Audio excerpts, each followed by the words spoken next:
We're going to get started again. I'm pleased to introduce Dr. Siwei Liu. He is the newly appointed director for the Institute for Artificial Intelligence and Data Science here at UB, and has been in the role for 2 months now? 2 months. 2 months, okay. So thank you. Yeah, that's right. All right. Good morning, everyone. Well, thank you for having me today here. My name is Siwei Liu, and I'm a faculty member in the computer science and engineering department. I've been working in the area of AI research for more than 20 years. But 2 months ago, I stepped into the role of the director for UB's Institute for AI and Data Science. My first priority is actually going on a listening tour on campus, understanding priorities and uses of AI. And, obviously, health science as a strength of UB's research becomes one of the most important priorities, I've been hearing. So today I'm just, provide some of the general frameworks of UBIAD's support to translate, some of the early topics we have heard from Julia's inspiring keynote to push forward make supporting the health AI transition from the institutional point of view. All right. Well, I think the talk we just heard from Julia was very inspiring, and it actually shows some significant gaps in health AI. Well, in my understanding of this is not only specific for health science, also for many other areas we're working where AI has a very fast development in the past few years and has started to infiltrate it in many different application domains. So if we talk about transportation, talk about manufacturing, talk about security, we share a lot of similar issues, right? And what I observed today learned from the keynotes is that, for health sciences, it's this traditional classical, I'll say, gap between discovery, academic research discovery to practical deployment deliveries, right? And specific for health science, I think the clinical science AI tools need to be systematically tested and then need to have interdisciplinary oversight because of the governance issue, all the data, proper use of data, proper use of the models, as well as ongoing monitoring for their compliance with various kind of constraints and regulations we put on them in practice. There are also the issues of health AI deployment, where we require a cross-board coordination across health science researchers, AI researchers, and clinicians in terms of the proper use of technology, the proper governance of the AI models and the data. And I think the keynotes also touch on, which is a very important topic ongoing across board, is the AI literacy. Right? AI by itself, I studied in this area for close to 25 years. It started with a very technical core, but now it has been used in so many aspects of our lives. How do we explain AI in an intuitive, engaging way that everybody gets sufficient information, but without burdened with too much of technical details, so that we can make the right decisions in our own work, right? So I think that's the 3 topics I see from today's talk, and that's where I want to talk about the institutional readiness for cross-domain AI research, including health science. Now, when I'm talking about this, I think folks work in health science, dealing with patients.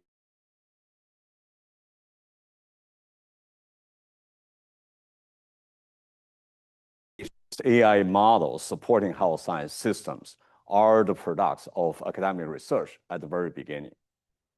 And the old model of university research is, we work on a problem. Maybe we talk to a few medical doctors or, health science researchers.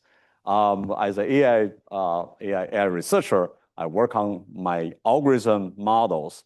I test my model on benchmark data, and then I write a paper, write a proposal, get funding, have my PhD student postdoc, and then move on to the next thing, right? And that part, in my opinion, is detached from when the systems are used in real world. There are a lot of, I would say, challenging, equally challenging, maybe more challenging, I think more challenging problems when they are using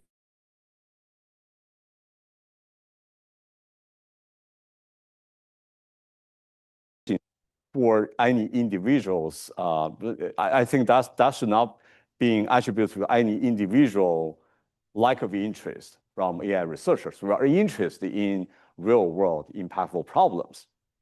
It's mostly because many universities lack institutional support to conduct this whole lifespan of AI research, starting from a research idea, go through to many cycles of testing, evaluation, and then eventually push it to the end to see the real world impact. Because that's kind of against the traditional academic model, we're all very siloed, right? Like for the first, I'll say 23 years of my academic research, the only people I talk with are people from computers.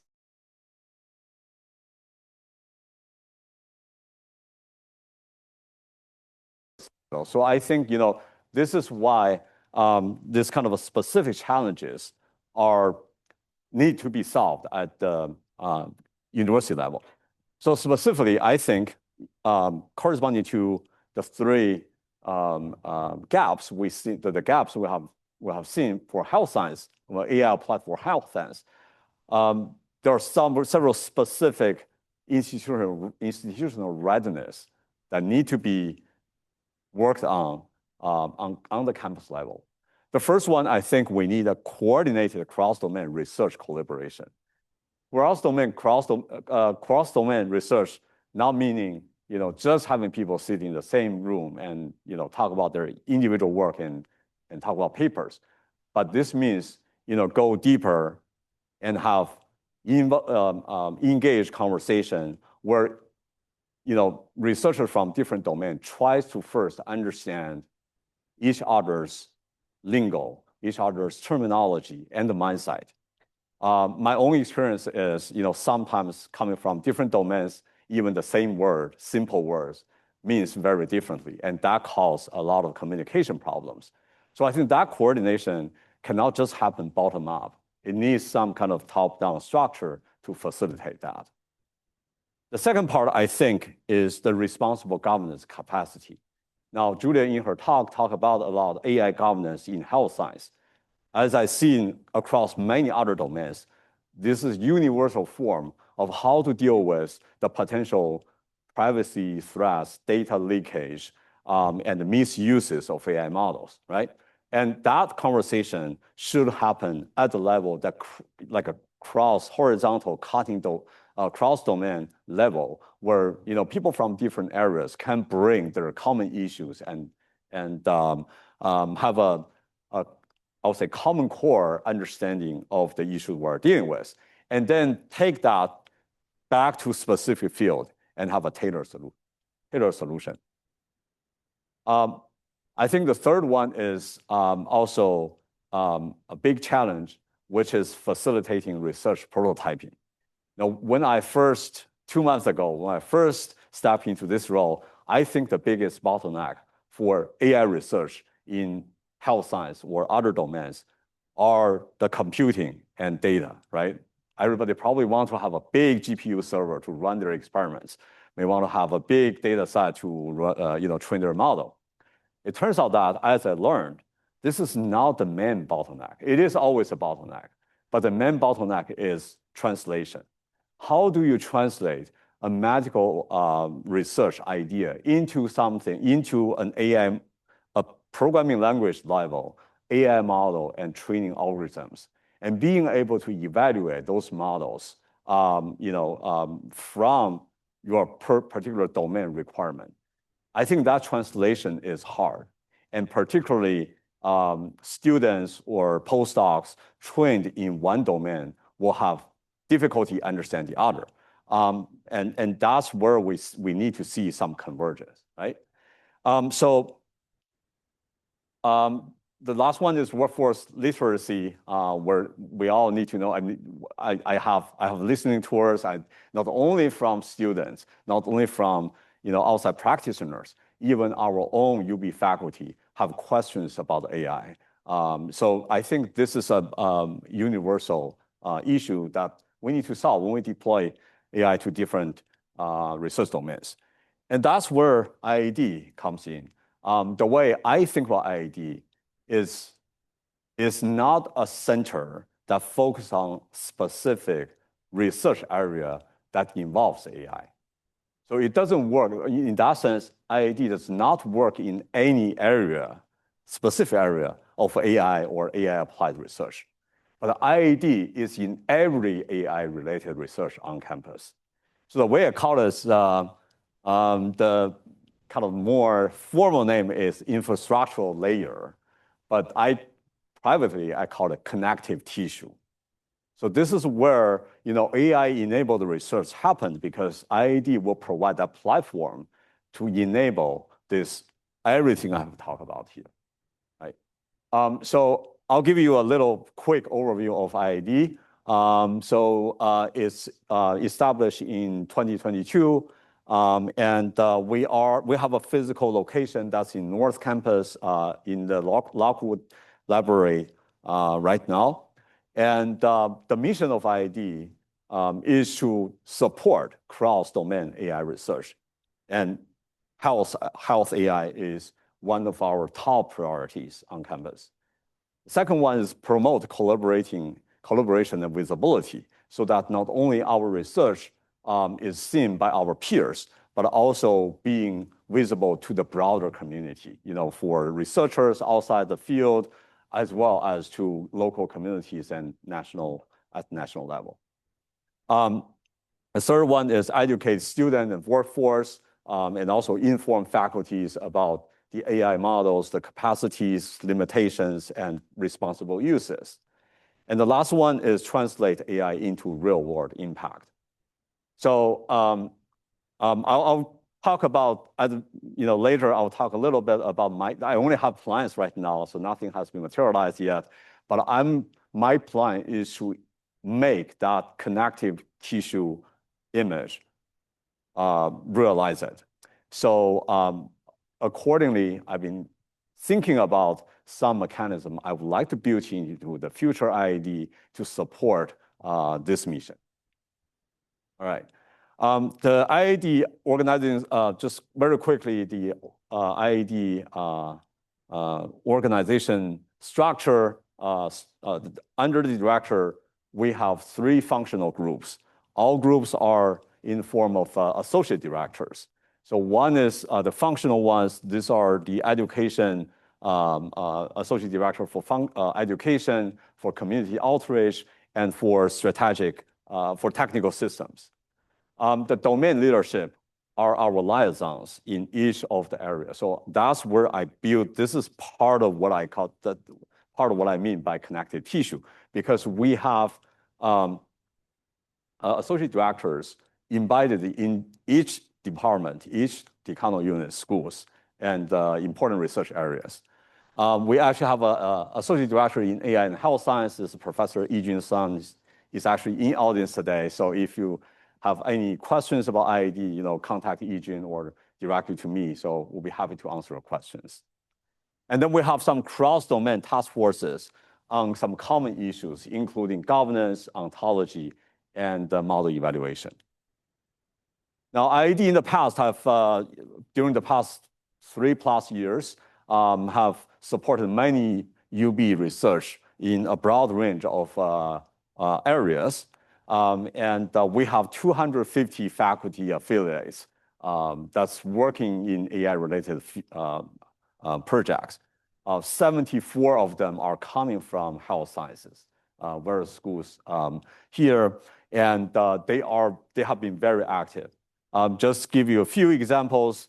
Ram and Jack are our affiliates. They recently have biochemical research projects that's studying the compounds effects affect the body. Okay, so this is recently featured in UB News. Wen Yao is my colleague in computer science and engineering. He had been working with medical health science researchers to develop this touchless wound recovery rehabilitation estimation device, which will be featured in the SUNY Research Expo next week. So he also has commercialized this product and with his own startup company. The other part I want to mention is last year, UB just got this NIH big grant, and we have established the Clinical and Translational Science Institute, the CTSI, and IAD is an intrinsic partner of CTSI as the part of providing expertise and otherwise on the AI research side of CTSI. All right, so IAD has done a lot and with very fruitful collaboration with health science side of UB campus, but we are going to materialize or enhance this institutional readiness to the next level. I think the first thing we are in the process of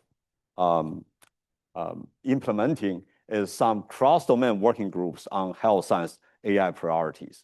We are building this, trying to have some deeper conversations, cross-domain, and to be able to understand, what are the most important pressing challenges in each of our domains, and trying to find the common ground.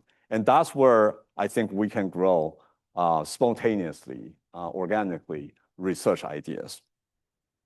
The second one is to facilitation for discussion and the norms of AI governance. This is what I mentioned in IAD. Eventually, in the next, next few months, we're going to establish some semi-formal working group or committee discussing about AI governance.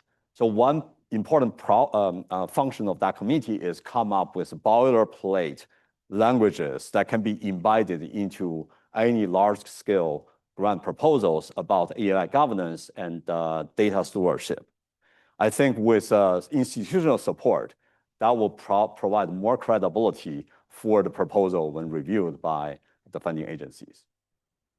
The third one is we are exploring a structured software engineering and data analysis studio model.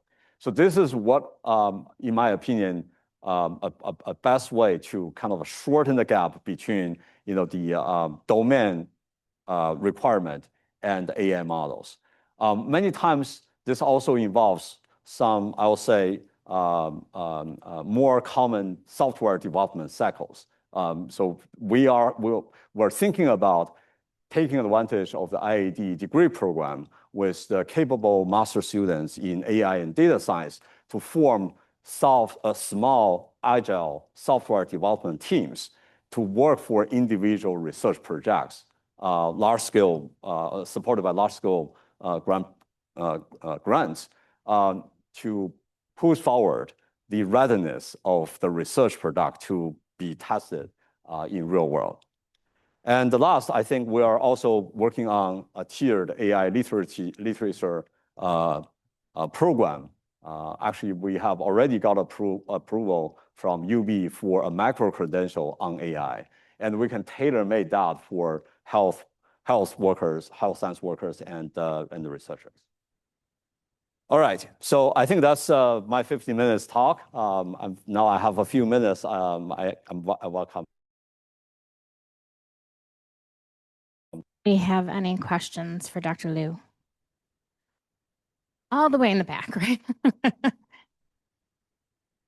And Dr. Ned Carney, thank you for jumping online with us. We're just a couple of minutes behind, and we'll be with you in just a minute.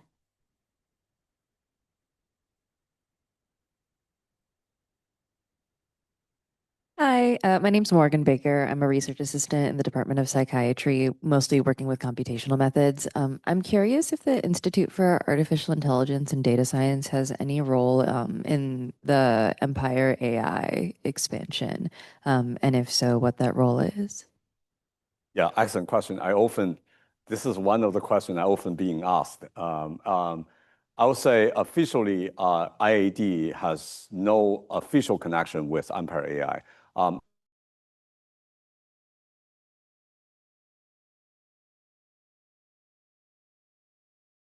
Physically, the building will be physically located on UB campus.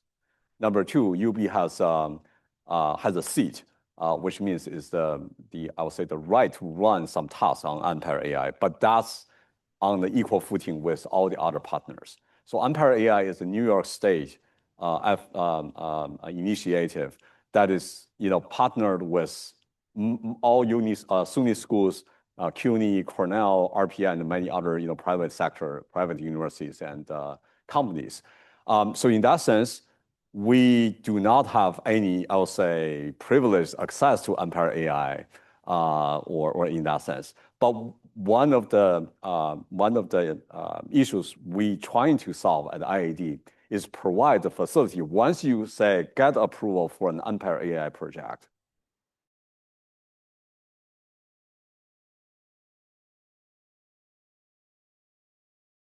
which is by itself not a simple task. So that is still in planning, and details should be clearer soon. Yeah. Okay. Oh, Dr. Noyes, this is the last question. We've got Dr. Nadkarni online. Thank you very much for your presentation. My name is Katya Noyes. I am here represent School of Public Health, where I'm one of the associate deans for teamwork, and also CTSI, where I direct a core for translational collaboration. I know you met with Sanjay and you met with our dean, Wastowski Wendy. What I wanted to emphasize that there's a lot of work at UB on understanding how research teams work. So we'll be very happy to collaborate with you to plan strategically those collaborations. Sometimes it happens stochastically, but most of the time you need certain environmental resources and opportunity, especially when you're bringing investigators from very different fields and different campuses, right? This is one of the challenges.